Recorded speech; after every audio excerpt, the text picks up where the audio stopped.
The Ultimate Deck Podcast. Need a show about outdoor living? This is where it's at. With your hosts, Shane Chapman and Way Laurent. Thank you for tuning in. Now let the show begin. Yeah. The Ultimate Deck Podcast. Oh, this thing's on. Yep. Wake up, Wado. You're Time to going, podcast. It's like over here hammering out a text message to a guy, and it's like I can hear the music from the headphones that are on the table in front of me. I'm like, oh, damn, it's on. Yeah, I looked at you and said, ready? And you didn't respond. So I was like, well, here we go. No means He'll go. wake up here shortly. How are you today? I'm sorry. Wait. All you right put today. your phone down. Look at him. I'm trying to make a sale, you know? You're not making a sale. I'm not. He's got some objections. He thinks it's too much money. He's not sure if he wants to do it yet. Maybe in the fall, but likely next year. I'm like, yeah, absolutely. Why not drag it on for a whole nother year? Yeah, because he doesn't want to use his backyard now. It's like, He can use his backyard. okay. It's just like, it's a new house, and then it's been excavated, and there's room for a patio to be installed underneath. But right now, it's just kind of like loose gravel. So he's going to have to dig it up and then put some stuff in. But it certainly is not stopping him from using his backyard. Walks out of the house. There's like a 4-inch, 5-inch drop down to the ground, and then into the back. Because we offer financing. He does now. I told him about it. You're just freshly back from Montana. Tell me how that went. You went down there and What shot a fun event, man. some animals that don't move. Why don't you get into archery? Why don't you do that? Expensive. It is. And my stress levels are too high to be trusted with weapons. That's not a weapon. You could just like walk it Oh, across yeah. the border. No, it's no problem. It's just like a really sharp stick. And they're like, yeah. You don't even have to get a permit to buy a bow. You just go get one. Yeah. Well, I don't know, man. I want to golf more. You know why you can't golf more? Because it requires 250 yards. So you can't practice at your house. You have to like go to a driving range. But with a bow, you only need 40 yards. So you can I don't have that either. Yeah, you do. It's right in your front yard. My back alley. Yeah, totally. Or here at work, shoot in the warehouse. I don't think I would like. So I would absolutely enjoy walking down the mountain doing that part. Yeah. Going to a range or just shooting like targets and shit, I wouldn't. I don't think I would enjoy that. Well, you have to. But I would enjoy the like going out in the mountain part. It's the and, same like, as a hiking down. same the as mountain playing golf, doing man. That, then. Who loves going to the range and just hitting buckets of balls? It's like nobody loves doing that. Yeah, so I don't. But if you play golf and you shoot 247, you're like, well, I don't enjoy that more. So now I'll practice. Yeah, I golfed on Monday for the first time this year in a scramble tournament in the rain, and it was 14 degrees, and it was damn near miserable. Turns out I was the good golfer on that team, and so that's not good. It's like, when you're playing and you step up and hit a ball and you're frustrated, but the rest of the team's like, no, awesome! Oh my God, great job! That's such a good so far. It's like, You're like, uh-oh. come on. Shit. I don't know where it is. But anyway, it was I'd so like fun. a new team. Yeah. It's only one hole. So, anyways, I like archery quite a This thing bit. smells like dog food. Does it? This Starbucks Frappuccino coffee drink Mocha in a flavored. bottle. Smells like dog food. Smell that. That smells like shit. No, it smells like coffee. It smells like cream coffee. Creamed coffee. All right. Anyway, story.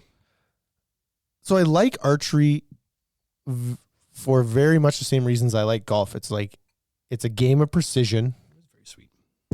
You're really only competing against yourself, mostly. You know what I mean? Like when you play around at golf, it's like, yes, you can compete against the people that you're in the group with, but really it's about you and just trying to improve and be better. Yeah.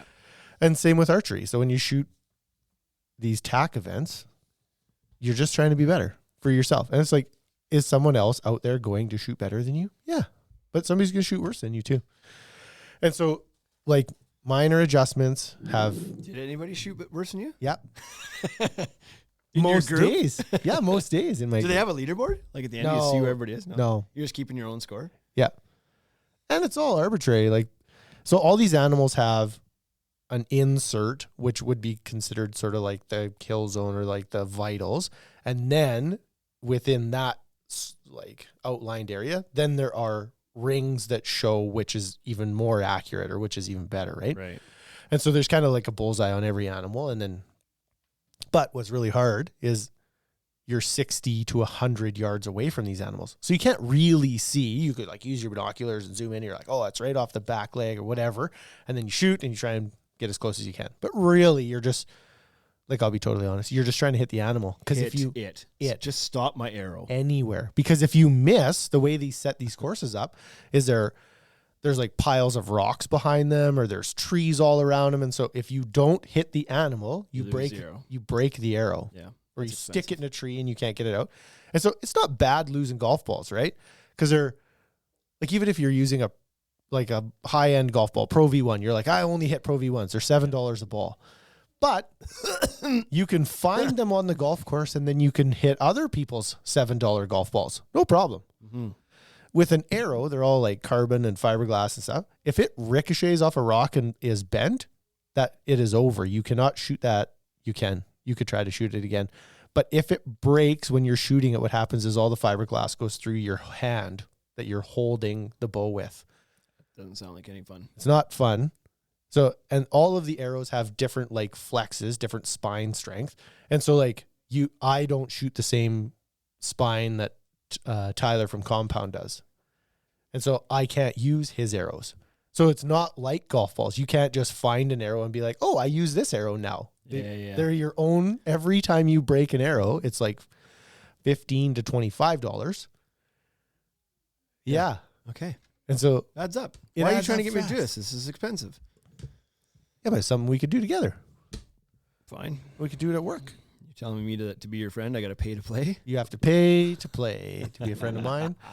Anyway, so it's called the Total Archery Challenge. I did it last year in Utah. I did it this year in Montana. Next year, I think we're going to go to South Dakota. They have it in 10 different states. And there's conversation that they're going to try and get one up into Banff area. Like what? This thing's once a year and it just moves around? Or they have these events like quarterly or something? They do them one time, but they start in March and go till the end of July. And so like last weekend was in Montana. It's like a concert. It travels, right?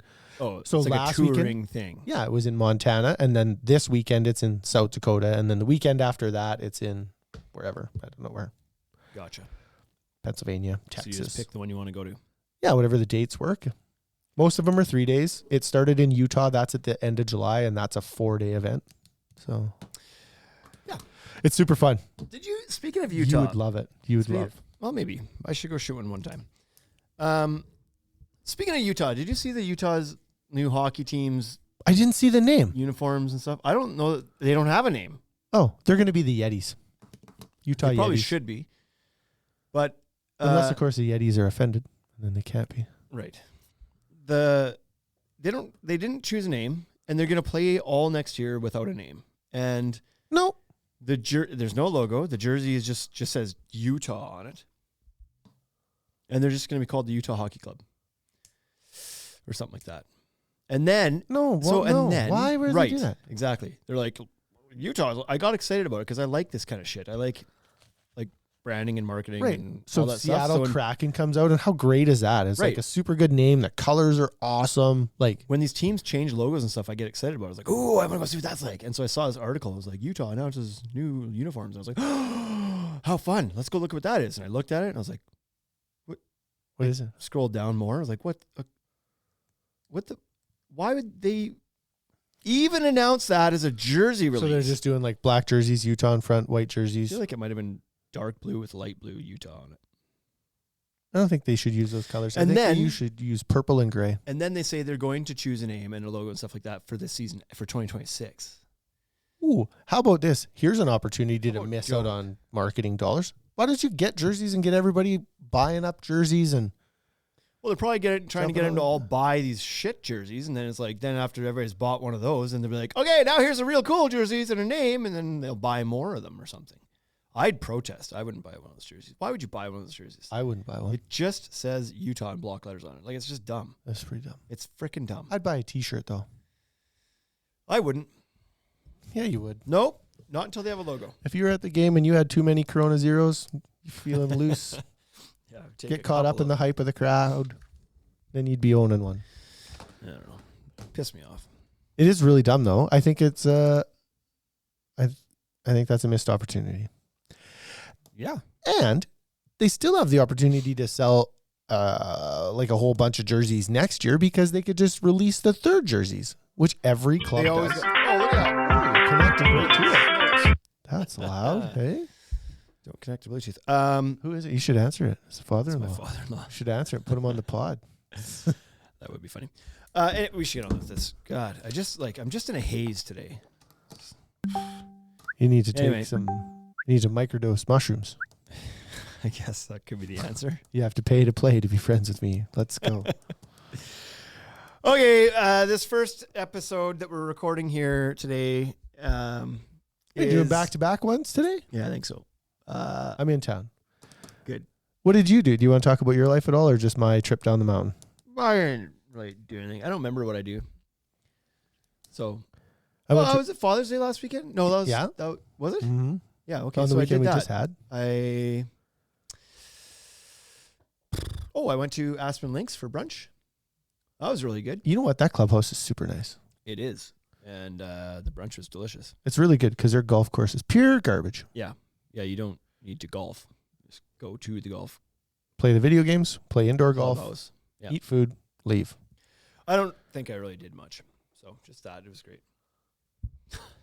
Anyway, if your deck bores you as much as I'm bored right now, as boring as I am right now, then here's a bunch of shit you can do to it that'll make it a lot more enjoyable to use. So, I need to wake up. You know the Oilers Are you game is tonight, hungover? and I'm kind of a little bit excited about it. Yes. No, but I'm just like I don't know. I just feel like I'm just like in the I'm Is just gray? lost. Just like flat brain today. I don't know.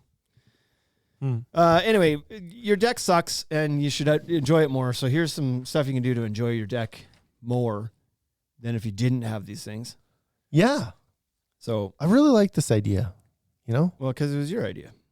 probably why I like it. So we're gonna. I don't know what there is here. Like we 20 minus we 4. narrow this down to 16. You think that's what it is?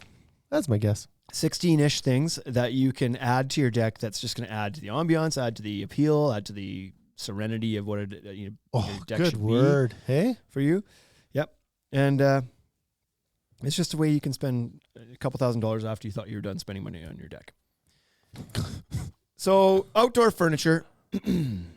This is the obvious one. I mean, you're not going to build a deck and then have nothing on it. So, but most people I find well, I shouldn't say most. Maybe it's their first deck ever, but most people would have existing furniture. They're probably just going to reuse from their old deck.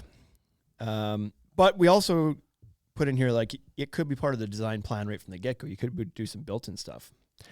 yeah, I just think that It doesn't have to just be a patio table and chairs. maybe the reason this is a good topic to talk about is when you're starting the deck, you should also consider that you're going to be furnishing the deck.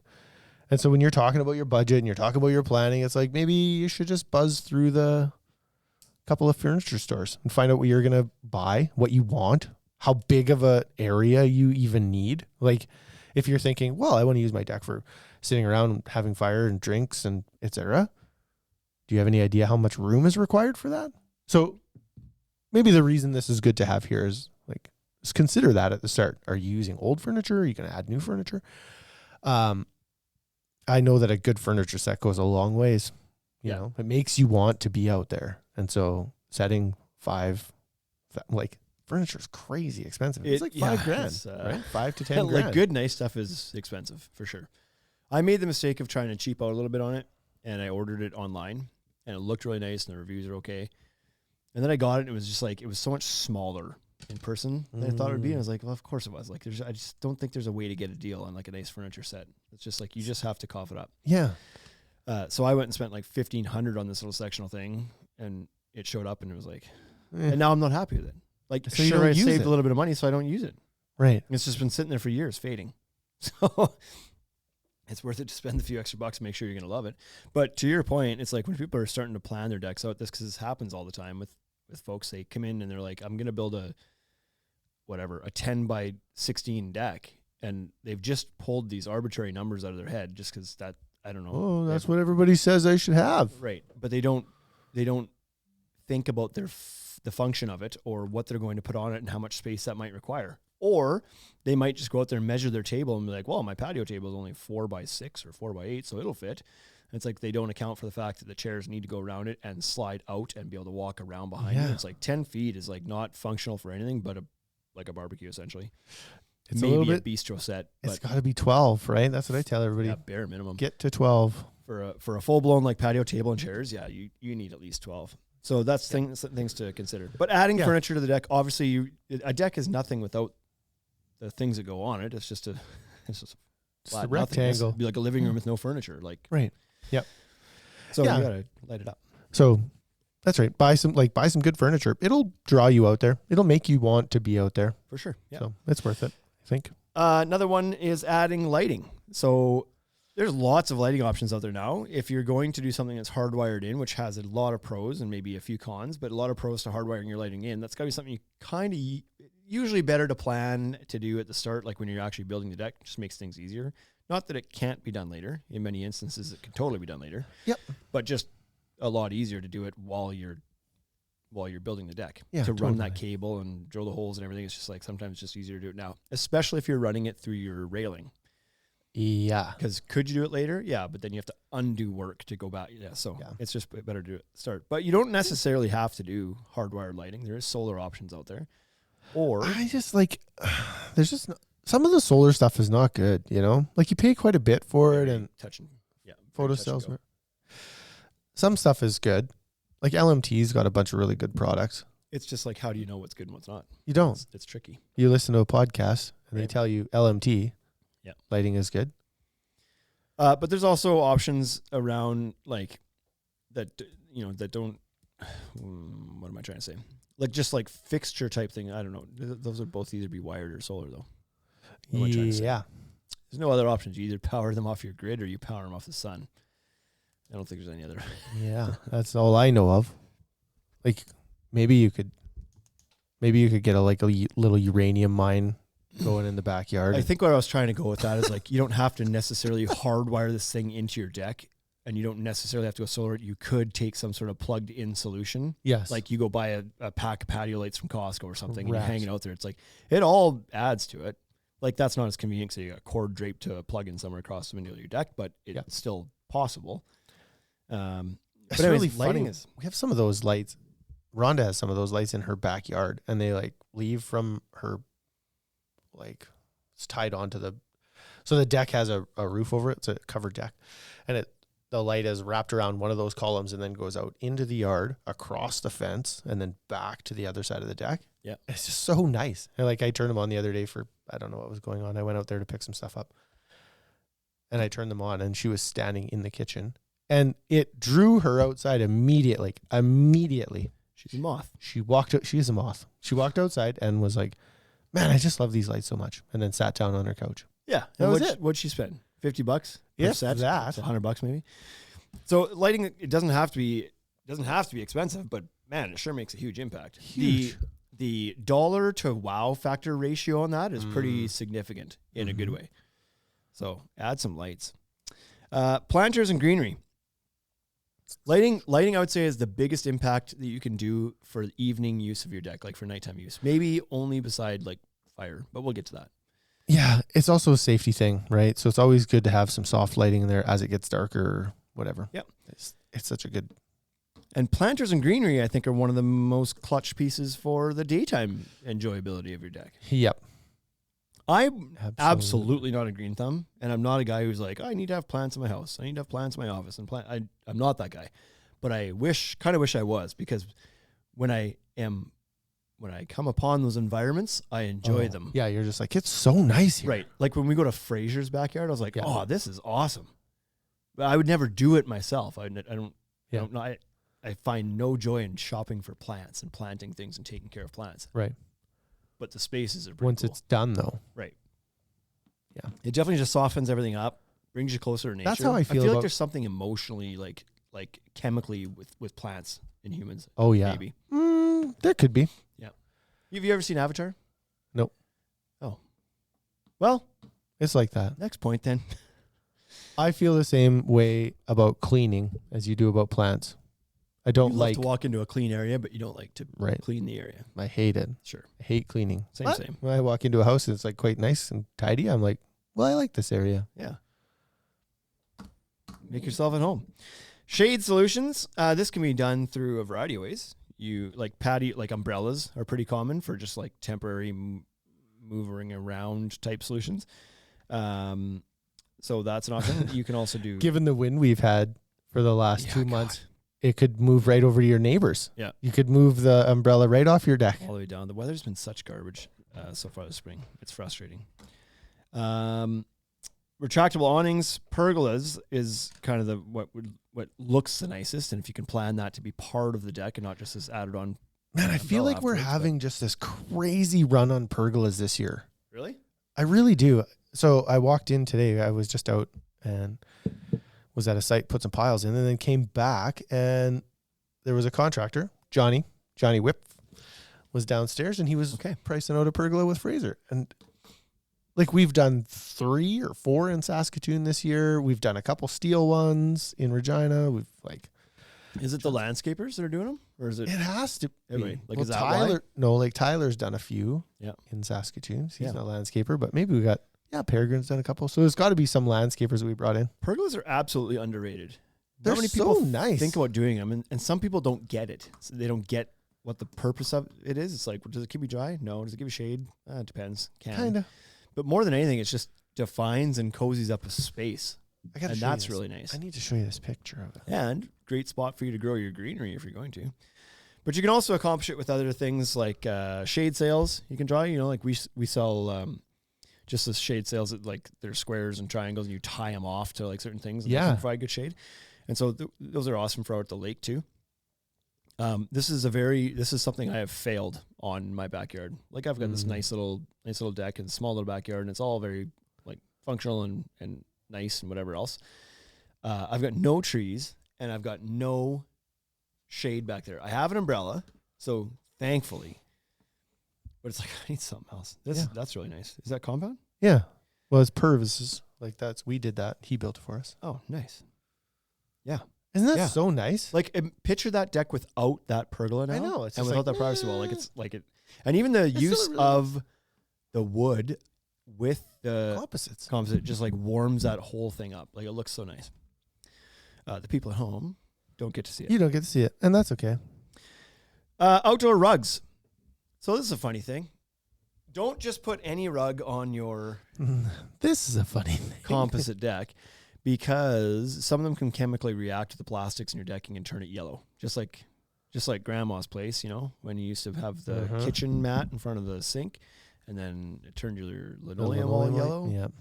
Like that. But if you use like natural fibers, something that's not rubber backed, As long as it's not a rubber backed one. then you're okay. Yeah, that looks oh my goodness. That's the same job with the wave sails He in put it. the wave sails in, and then he put his furniture on it and sent it to me. That's so good. Right? Oh, you should send that picture to me.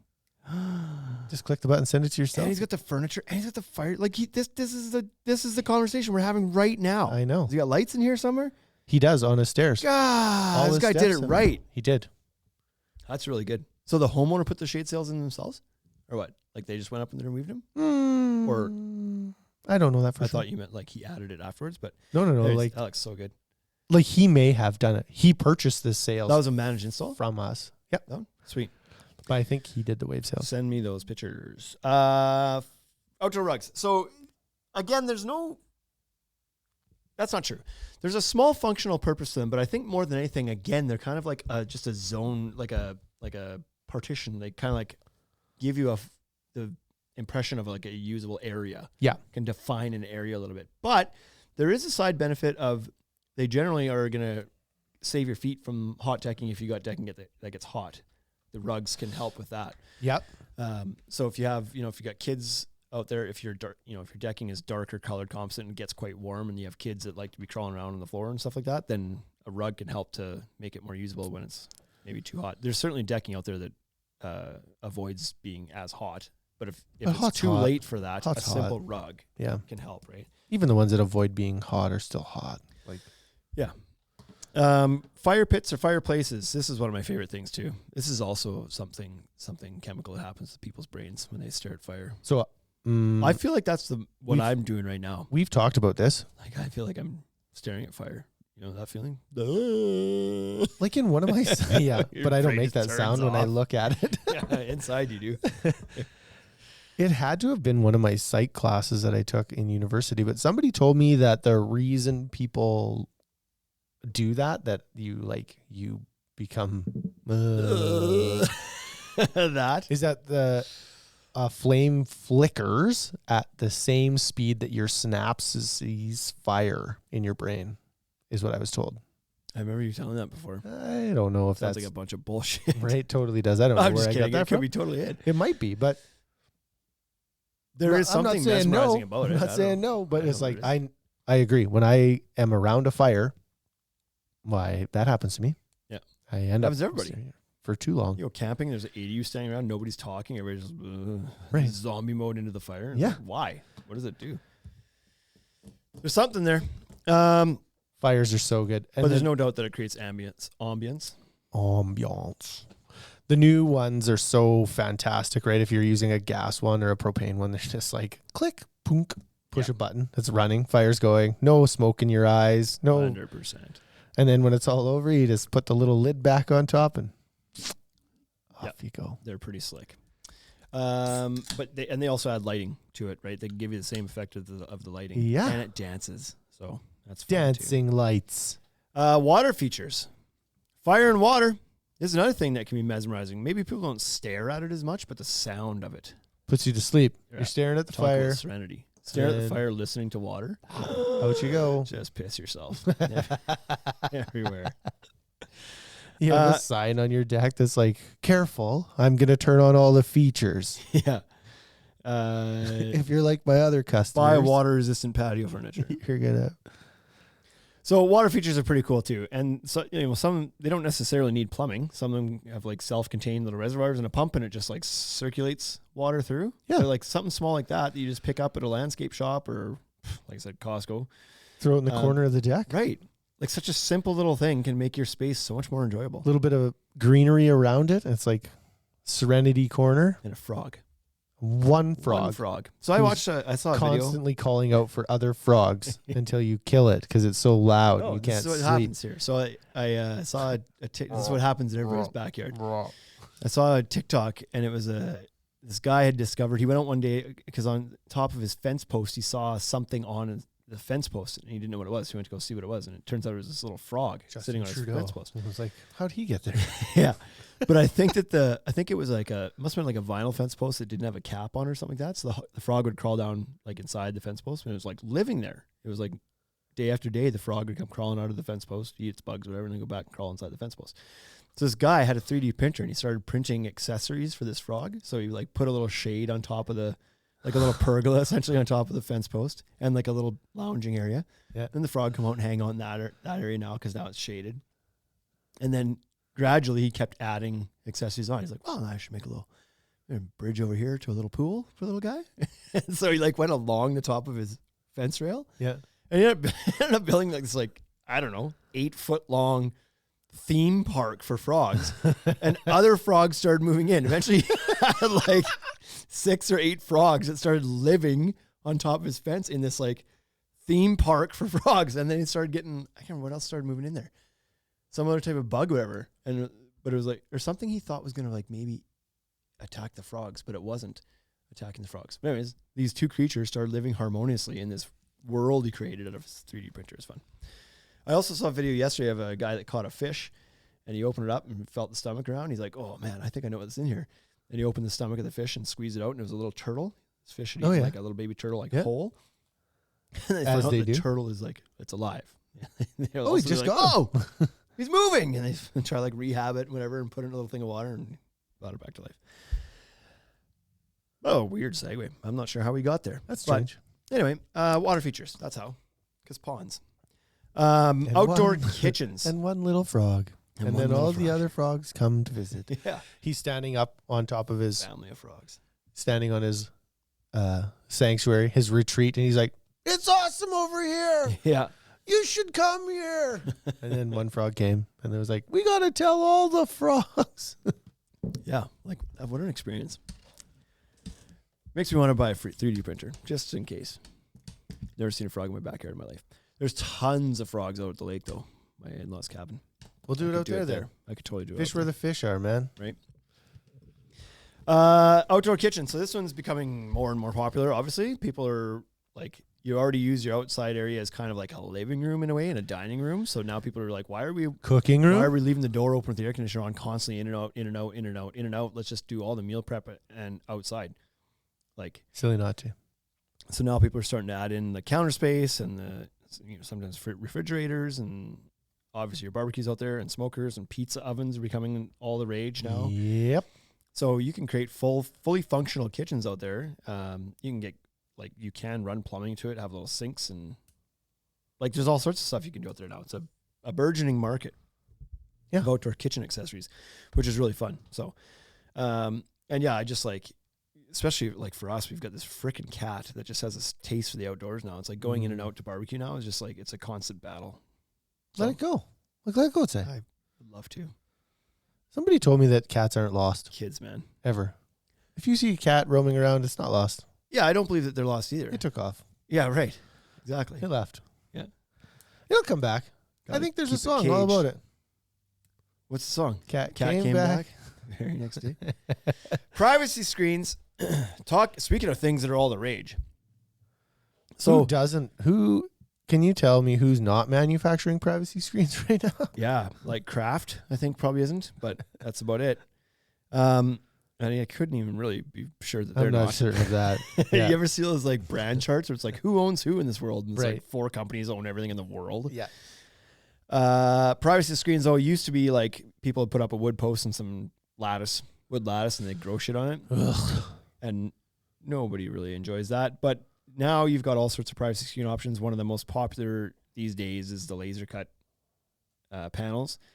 I think partially because they're maintenance free, and partially because they're design aesthetic. There's all sorts of patterns. You can kind of pick your fancy, and Yeah. it's like it's a piece of art. You can personalize it a Yeah. little bit. And functionally, it's adding privacy and a windbreak, And it's more durable. but right? it also looks really nice. Yeah, a little more durable. It used to be just glass was your option.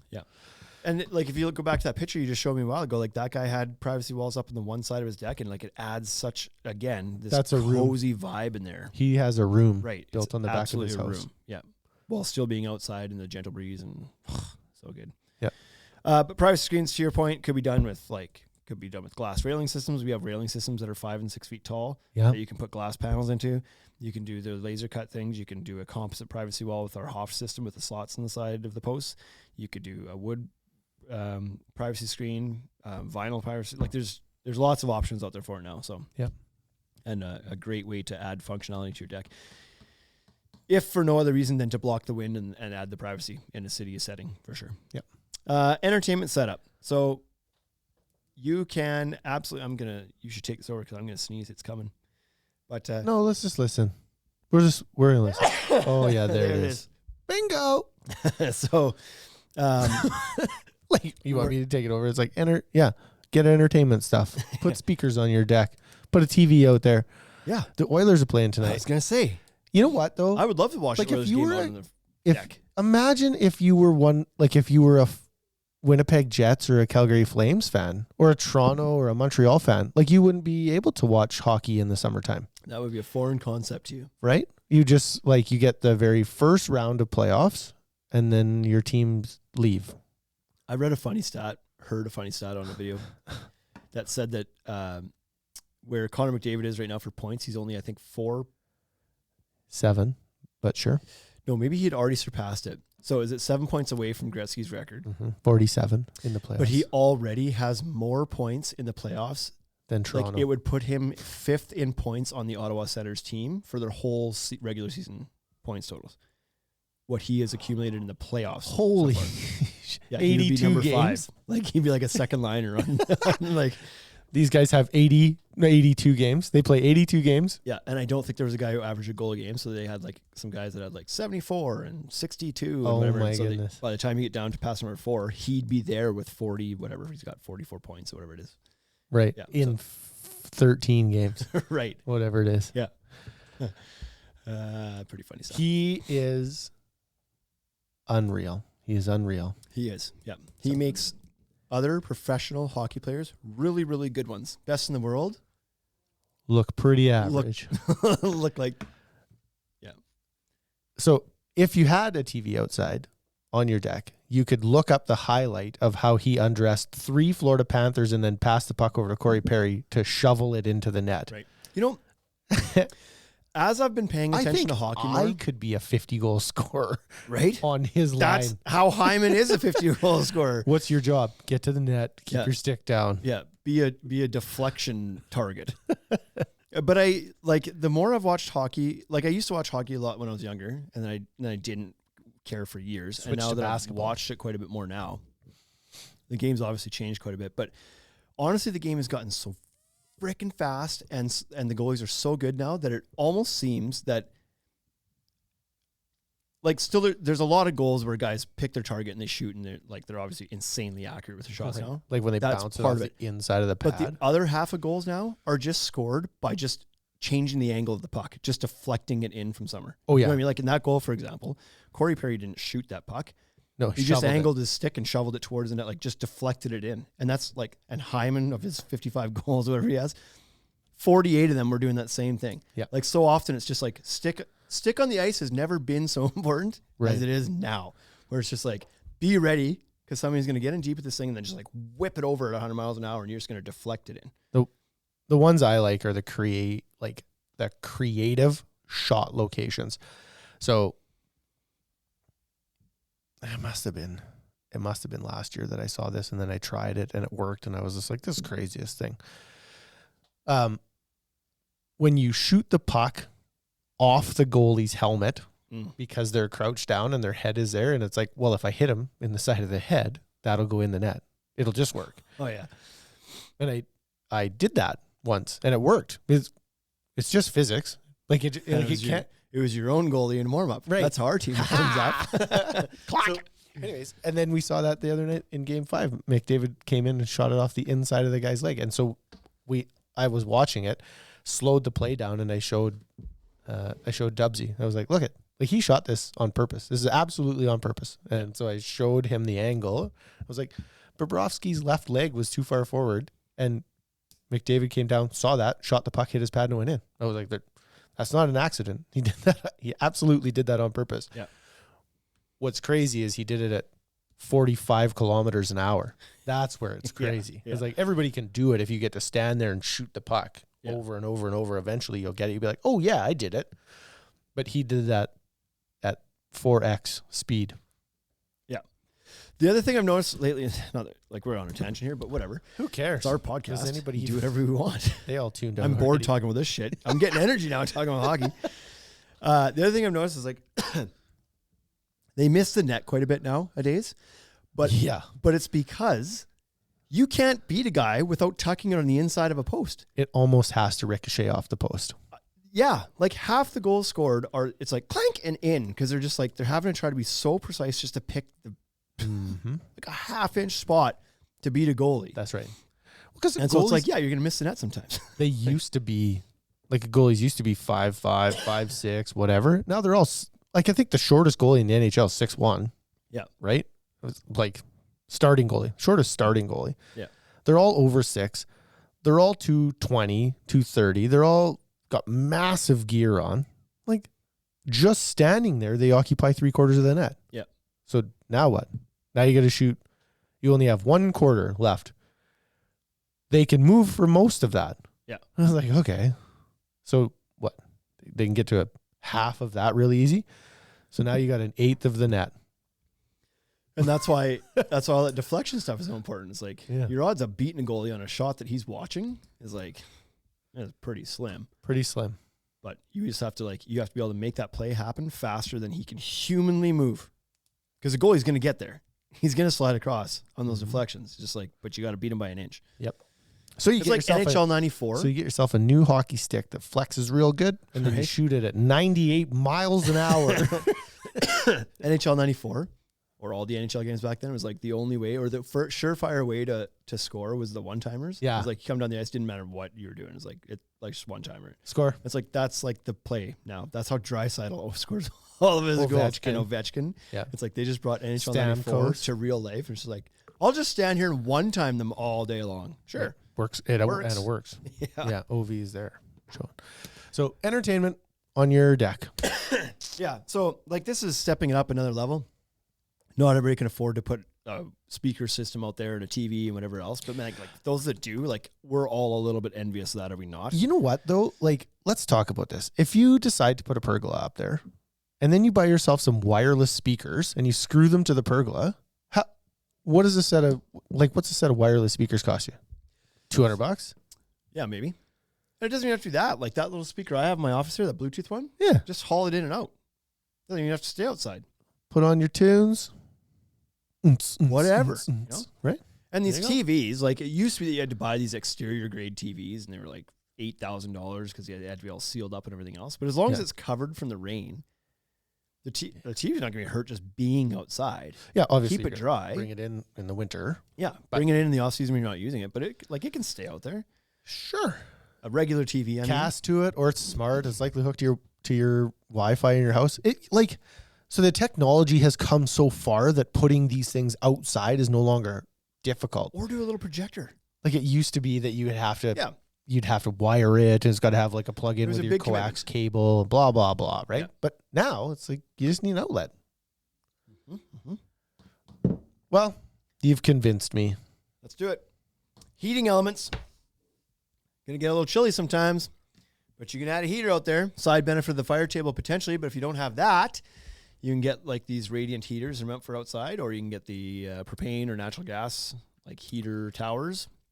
Pretty popular. And We see whatnot. lots of those heater towers in restaurants and stuff. It just extends your usability, both like your daytime usability and your seasonal usability. Now you can like if it's getting cooler at night, you can still be out there and enjoy your deck without having to grab a sweater or something. Yeah. But also it's like when October rolls around, you can still be out there enjoying your deck at night and not like Yeah, you give or- it adds a month or two in the back end and Or front end of the June season. in Saskatchewan, Yeah, well, this right? It is, was like 4 degrees the other night.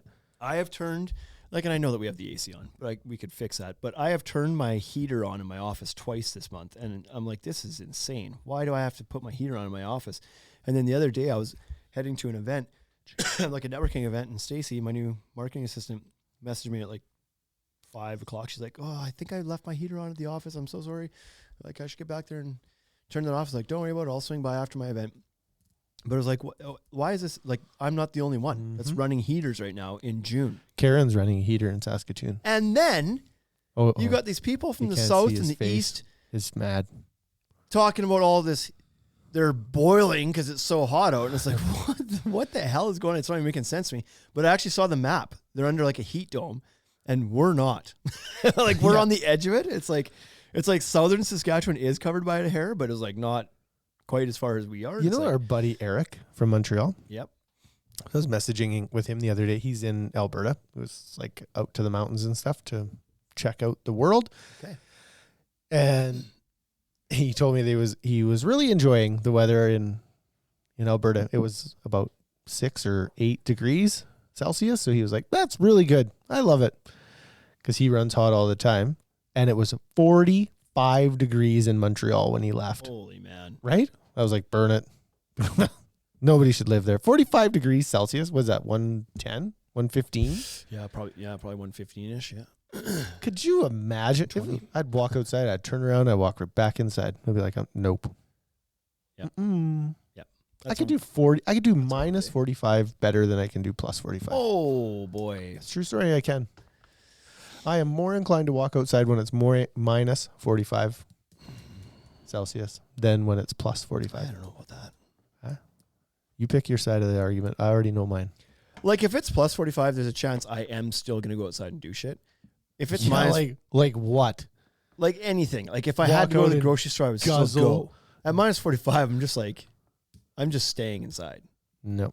You'd walk outside, you guzzle 2 liters of water and not pee. And 45, I would absolutely go do outside activities. If it's 45 is like, you want to go to the beach or go like boating? I was like, yeah, I would love to be in the water right now. But at minus 45, I'm not like, oh, we should go sledding. You'd be the only one on the hill. You'd have all the room in the world. Yeah. Outdoor storage. So this is great. We saw quite a bit of like rain escape and zip up and like any of the dry storage solutions for decks, because you can immediately double the usage of your space. If your deck is any more than like, let's say 4 feet tall, then you've got enough space underneath it to store stuff. And so that's a great option. But the other thing we brought in this year too, which is cool, is those Pilex deck drawers. Yeah. Drawers that they mount like a box drawer on sliders underneath your deck. So like where your skirting is, you would just have like pull out drawers. And that's pretty sweet because you can store all sorts of like gardening shit in there, or like kids' toys or furniture cushions. Because the top of it is dry, closed in, and you can make it dry, right? Yeah. So those are pretty slick. Like that's a great little storage option. Super good. So those are cool. Decorative accessories. So I know indoors, it's pretty common to like your couch has some pillows on it and some throws, and your coffee table's got a little whatever, some sort of plant or a doily, or like some pictures. Like you can do all that stuff outside too. Or a Euromount bear head. Right? But it's a really cool way to add splashes of color to your outside too, because people, I think with their furniture a lot, it's like they pick pretty neutral colors. It's like gray furniture or dark blue furniture. That's true. A lot of patio furniture is like that. Yeah. And so when you see somebody that's like sometimes you'll see it on like people are doing pictures of their space afterwards or something, or it's being staged for maybe a commercial or something, and they have somebody like a designer come in. They always like add these splashes of color through like the placemats on the table. And it's like nobody ever actually does this, but man, it looks so good when they do. And they'll bring in like the pillows. It's like dark navy couch, but then she'll bring in like bright yellow pillows, right? And then like yellow, that's fun, like placemat on the table, and then dark blue stuff on there. And it's just like all of a sudden it's like this bright, fun space. You can do all that outside. What's your least favorite color? Like for what? Yeah. What color? Don't you have a least favorite? I don't. You have a favorite? I don't think. Like favorite's a little bit easier, blue or green. But I don't know that I hate a color. I do. But like I wouldn't do like bright red. Like if like, you're asking me about like what color would you not put on your deck for like furniture and stuff, I don't know. No, I don't think I was tying it to I wasn't tying it to decks at all. There's no color that gives me rage. Brown. Brown's a good answer. That's a really good answer. I don't like brown either. I especially don't like orange. So that's funny because my youngest right now, my 2-year-old Kendall, yeah, for some reason loves orange right now. Yeah, I was gonna put a shirt on him the other day, and it wasn't even like all the way orange, but it was like orange-ish. He's like, oh, he was so excited to be wearing an orange shirt. Everything he sees is orange right now. He's like, orange, I love orange. Jake loves orange too. I just hate it. It's such an awful Why? color. Have you always hated it? Yep. I didn't. Yep, I never liked it. That's weird. I know, because I'm an Oilers fan too. They're always orange. That's extra weird. I know, but I don't like the color. I don't like. So I don't have a single. That's not true. My hunting outfit's orange, but that's mandated by the government. But I don't have like orange shirts or orange golf shirts. Well, no. And I don't have brown shirts. I don't like brown. No, I wouldn't wear brown. That's what I meant. That's why I asked. I was like, for what? But like orange decking looks pretty good. If you use like teak wood, looks great. Yeah, it does. And brown decking looks really good too. Yeah. Again, got to know what you're asking it for. I still don't like those colors. Anyways, it was really funny. But the throw cushions, I always think if you're doing cushions or stuff, in my head what happens is like turquoise, blue, navy, like bright, vibrant colors. Yeah. But if somebody put orange out there, I'd be like, nope, take it out. And they'd be like, well, it looks good. It like brightens the space up. Or yellow, I'm like, So from a design perspective, I'm looking around here to be like, what do I have that's orange? There's golf balls over there. It's orange. I like when I see like branding that's orange and purple. I like those two colors together for some reason. I can't think of anything. Example. I can't. Like I could Google it pretty easy, but I don't know. Well, FedEx is orange and purple. Fine. Tell me you don't like FedEx? Nope. I choose Pure Leader. Blue and red. Red, white, and blue, baby. Outdoor bar. Yep.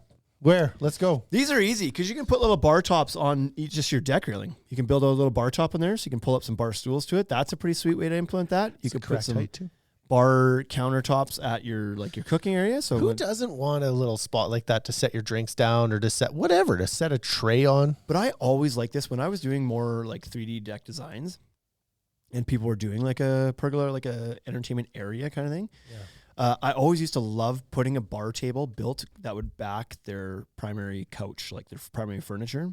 So what do they call that? There's like a name for that in a house. It's like a, I don't remember, but sometimes like when you have like your couch in your living room or whatever, and you have a table behind it that's just like decorative, it's got stuff on it. I feel like there's a name for that kind of table. I don't know that. It's a little accessory table. But to me, it's like the couch can back it. And that way you've got this, like you can sit or lay in the couch and really lounge if you'd like. But, you know, if you don't feel like committing to like slouching down into the chair, you can sit up at the bar table and still have the same view and watch the same TV. And it's like, and if you have multiple people over, you've almost got this like theater seating. People on the couch in front, people on the bar table up higher behind. Yeah, I see. And all of a sudden you can have a crew of like 6 people sitting there watching, and they're all like, yeah. So I always like that application of it as well, but it's pretty easy to build that in somewhere if you'd like. Yeah. And they're super functional. Or Like- just a stand at, instead of having to sit, just a stand at the bar table. Yeah. So do it. Bug control. There's all sorts of bug, like we have an entire section on our website, a category of products called insect control, I think it's called. So whether this is like mosquito nets, so we sell Toya Grid stuff, and they have a mosquito net for the Toya Grid pergolas. We sell those. Yeah. So those can help with bug control. Citronella, candles, lamps, oil torches, all that kind of stuff that you can add to your backyard to help control bugs. Yep. We sell that mosquito barrier, which is like it's just a product, like a Garlic juice. garlic juice. You just spray it in your backyard and it helps repel mosquitoes, and it like legit works. Like All the organic, worst all part is natural. it like brings a whole bunch of Ukrainians around. It's like the frogs. But you got like all these Ukrainians hanging out in your backyard. They're like, "Hey, what's up?" And they're like, "I just try to get rid of mosquitoes." And they're Yeah. like, so no sausages. Yeah. No sausages here. Sorry. Bug zappers, that kind of thing. Underrated maybe. You could like, because if you got rampant bugs and mosquitoes out in your yard, doesn't matter how cool your couch is out there. Man, So control the it's insects. so too. awful. That's the worst part. Yeah. And interactive elements. So if you want to put some game stuff out there. So, you know, some people put like a little tiny, like little chip and putt area in their backyard. Yep. I've seen some people that put like a little chipping pad on the deck, and they chip Oh, off of the deck. yeah. You got to clear the railing. That can be kind of fun. Dart boards, any like little like Yep. somewhat stationary activities you can do. Cornhole boards is obviously a very popular thing, and some people will often make those with the stuff they have left over from their deck. So You they're could. cutoffs. Yeah. You have even 5 pieces of like 4-foot chunks of decking left over. You can Done. probably rig up a cornhole board out of that. Absolutely. So that becomes, and Trex was even making them for a while. I think they might even still do it. It's like you could get like Make it match. manufactured cornhole boards out of Trex To match materials. your decking. You sure? You could. So that was a big list, man.